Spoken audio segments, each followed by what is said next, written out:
There have been 6 actors to play James Bond in the mainline franchise, and though audiences have come to expect a rotating cast in the lead role of James Bond, it wasn't always that way, and we have one man to thank for that. A man that I would argue saved the James Bond franchise and created longevity for the series. That man is Sir Roger Moore. Roger Moore was the 3rd actor to play Ian Fleming's James Bond 007, and he starred in 7 Bond films throughout the 70s and 80s. He is recognized for bringing a more humorous tone to the franchise, and he's many fans' favorite James Bond actor. If it weren't for Roger Moore's successful run of Bond films, James Bond may very well have died and fizzled out in the 70s.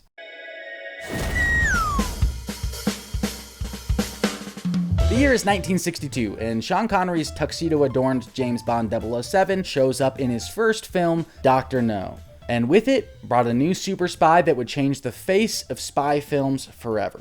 Bond. James Bond. Dr. No made a splash in UK cinemas, and it was the 5th most popular movie of the year in the UK. With a low-profile initial release in the US, the movie made $6 million off a $1 million budget, which was a huge success at the time and was enough to greenlight its sequel, From Russia with Love. That sequel doubled its earnings with $12.5 million, and eventually Goldfinger, which made the biggest splash with $69 million worldwide, is when James Bond officially became a phenomenon across the entire world, and especially in the United States. I have no objections. The 3rd James Bond film had such a high demand in the US that the DeMille Theater in New York City had to change its hours to around the clock 24 hours to accommodate all of the Bond fans that wanted to go see this movie. The success of Goldfinger and James Bond created a phenomenon that spiked the creation of many films in the espionage genre. In the year 1966, for example, there were no less than 22 spy films that came out in cinemas. I mean, compare that to like Iron Man getting success in 2008, and then now we're getting 22 Marvel movies in a year. It had that kind of an impact. And of course, James Bond himself, Sean Connery, became a massive star because of this. He became an icon for how a man wanted to present themselves. His effortless charm, confident and careless demeanor, and rugged, sophisticated features made him incredibly appealing. Men wanted to be him, and women wanted to be with him. And listen, Bond Mania was a thing. Merchandise, LPs, toys, clothing, I mean, kids wanted to be him too. But just as quickly as it all exploded, it was coming to an end. The year's now 1967. It's only been 5 to 6 years of James Bond, and Sean Connery wants out. Disagreements with Albert R. Broccoli and frustrations on set. While shooting You Only Live Twice, he decides it's going to be his last James Bond film. Well, You Only Live Twice comes out in theaters and of course brings in an astonishing worldwide box office of $111 million, breaking records. However, the movie did receive a little bit more of a mixed critical response, but audiences showed up anyway. And with this kind of a return, producers couldn't just give up on James Bond. They needed to find their next Bond, and they needed to find him quick. Good morning. My name's Bond. James Bond. On walks George Lazenby, a model with no prior acting skills whatsoever. He's the next to replace Sean Connery as the face of James Bond 007. His first film, On Her Majesty's Secret Service, to be released in 1969. Now, there is a fascinating documentary about George Lazenby on Hulu called Becoming Bond.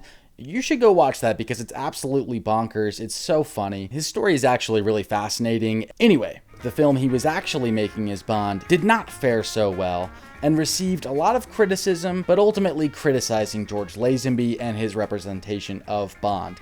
He was not very well accepted by critics or fans, and this movie only made half of what You Only Live Twice did, bringing in only about $69 million worldwide, which essentially was a huge commercial flop for the franchise at the time. This never happened to the other fella. Not to mention, George Lazenby also had disagreements with Albert R. Broccoli and production and did not want to shave his beard or his long hair for any of the promos for the film or press interviews, and he had essentially handed in his resignation, not even wanting to follow it up himself. So not only did he reject the part, audiences rejected him in the part, and now producers were back in the position of needing to get a new James Bond and get the franchise back on track. So, in an act of desperation, producers made a call to... You've been waiting for him. asking for him. Now he's here. Who are you? My name is Bond. James Bond. Sean Connery. They agreed to match his salary expectations, so Sean Connery is back. The series is saved.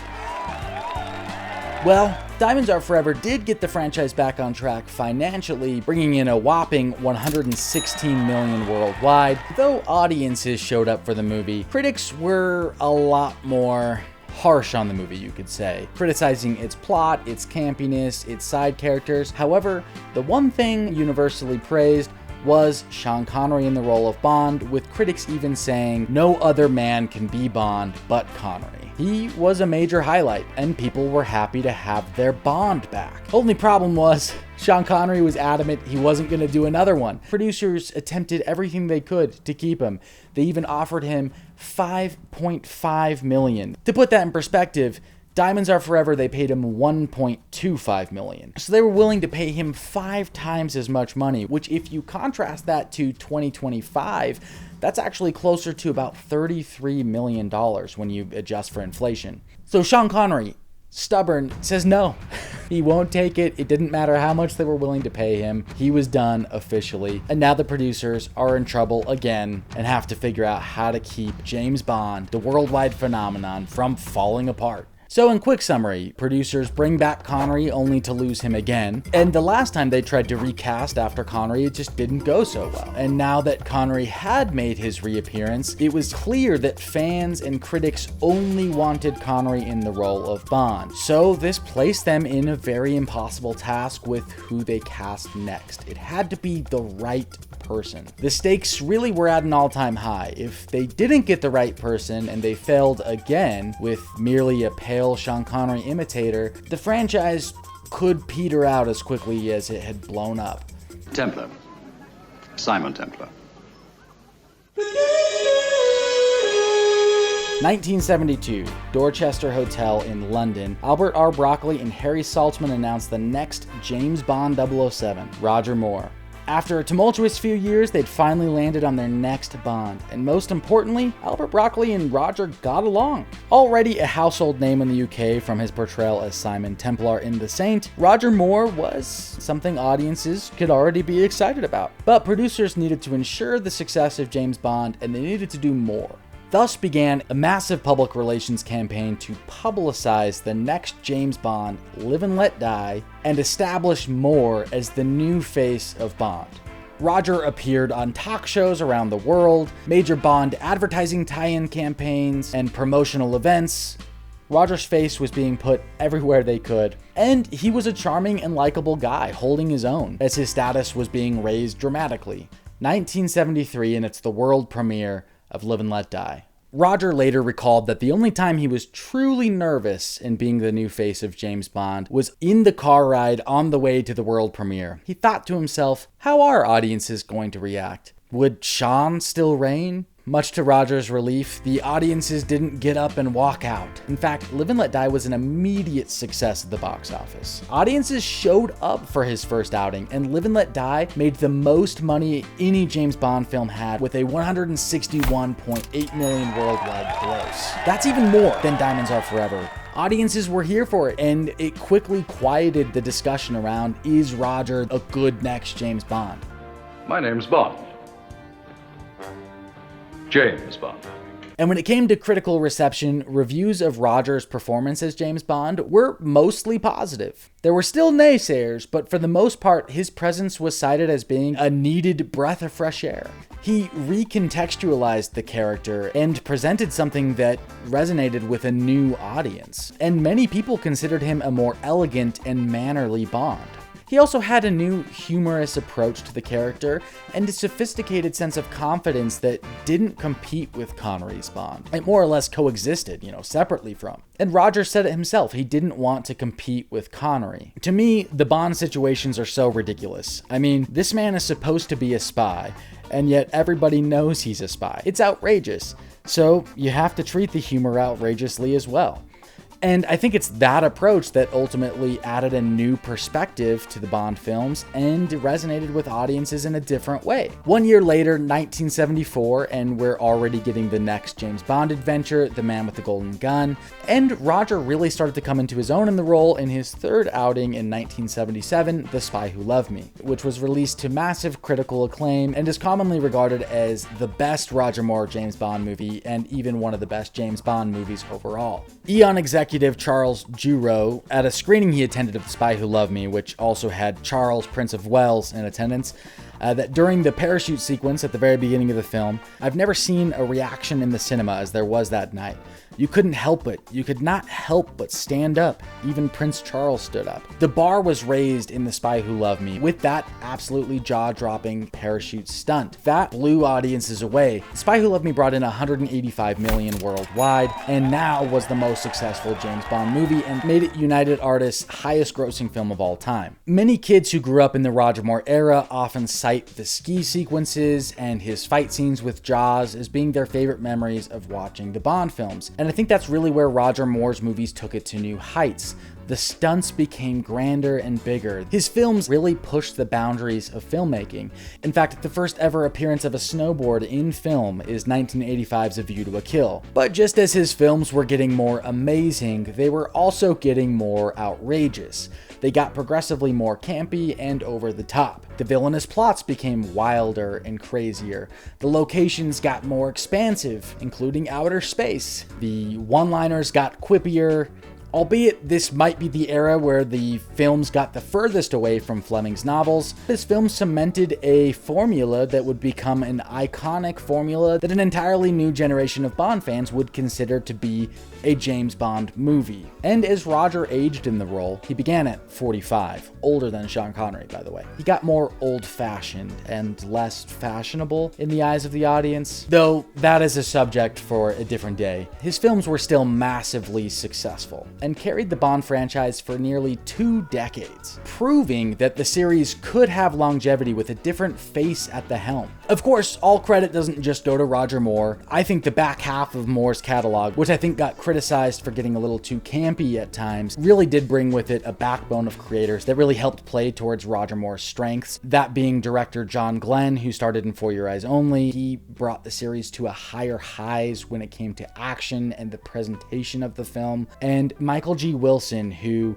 eventually becomes a main producer in the Bond franchise, but he started to co-write these films. He added a layer of depth to the scripts that I think gives it texture and complexity that if you revisit those films like Octopussy, there's going to be things you don't always remember that kind of surprise you. And now I want to make a video about For Your Eyes Only, Octopussy, and A View to a Kill. Those 3 movies I actually think are highly underrated and are incredible Bond movies, but a subject for a different day. Okay. What if someone else was cast in the role of James Bond for Live and Let Die? What if it was someone who just came across as another less than Sean Connery outing, someone who just tried to do the same thing and wasn't as good? What if it was literally anyone other than Roger Moore? I don't think it would have been successful. I don't even know if the series could have handled another failed casting attempt. It may very well have just fizzled out and died in the 70s, and I'm sure in the 2000s, because we're crazy with reboots, there would have been a reboot and Bond probably would have come back, but we would have lost decades of great Bond films because of how important and crucial that 1973 Live and Let Die casting was. I mean, Roger showed up with confidence, and he showed us a different side of who James Bond was. He wasn't Connery's Bond. He was his own Bond. Just think if someone showed up to play Ethan Hunt after Tom Cruise, and they played it entirely different, making quips and jokes like, it would be so hard to accept another person in the role of Ethan Hunt. That's how impossible this task was. People wanted Sean Connery as Bond. He was Bond to so many people. And of course, there were people that didn't accept Roger Moore. But the fact that he could overcome that hurdle and define Bond in an entirely new way, essentially saying Bond can be two different characters. He can be Connery's character and he can be my character. And I just don't think Roger gets enough credit for making us as an audience believe two different James Bonds and then eventually more James Bonds. Because when you broaden the scope of who James Bond is, he isn't any one thing that you see in one particular film or learn about him in one particular film. Bond is an ideal version of a person that does not exist. He is a perfect vessel to escape into. In fact, the on-screen character of Bond in many ways is lacking character. His character is a summation of 6 actors over 25 films. And the fact that Bond gets to be played by different actors, those 6 actors are what makes up the character. And every actor adds a totally new shade to who Bond is as a character. And it all started with Roger Moore showing us an entirely new shade of who James Bond is. The passionate family that gave us Bond on screen for 60 plus years and preserved and protected this character, that time is over. And whether or not Amazon is able to succeed in casting their next James Bond is yet to be determined. But we will always have Eon Productions' James Bond films. A portrait of a Bond character. A Picasso, if you will. 25 films, 6 actors, 1 soul. James Bond forever. Okay. What do you guys think of Roger Moore as James Bond, and who's your favorite James Bond actor? What's your favorite James Bond movie? Let me know in the comments below. Also, if you like more videos like this, please let me know, because I enjoy doing these video essay type things. So I'd love to keep making them for you if that's the kind of thing you want to see. Anyways, like and subscribe, and we will see you all in the next video.